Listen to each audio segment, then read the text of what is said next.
Pada abad ke-15, lahirlah seorang tokoh besar yang kelak menjadi pelopor berdirinya kerajaan Islam pertama di Jawa.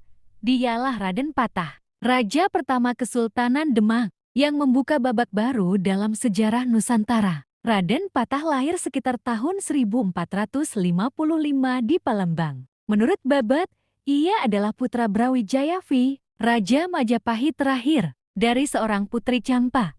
Namun karena pengaruh politik, sejak kecil ia dibesarkan jauh dari istana. Nama kecilnya adalah Raden Hasan. Sejak muda Raden Patah menimba ilmu agama Islam di pesantren Sunan Ampel, Surabaya, dari para wali. Ia mendapat bimbingan spiritual dan strategi kepemimpinan. Didikan inilah yang membentuk karakter Raden Patah sebagai pemimpin Islam yang visioner. Raden Patah kemudian pindah ke Glegahwangi, daerah pesisir utara Jawa yang kelak menjadi pusat Kesultanan Demak.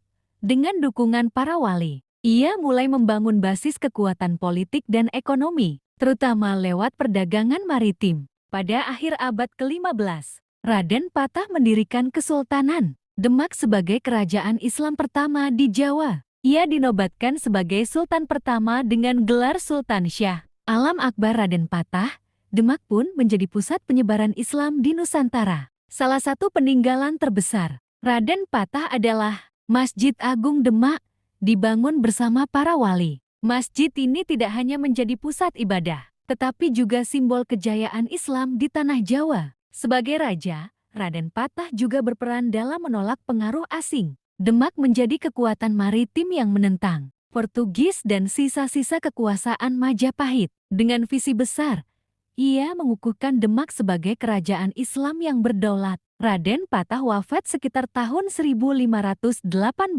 Kepemimpinannya meninggalkan jejak besar dalam sejarah Indonesia.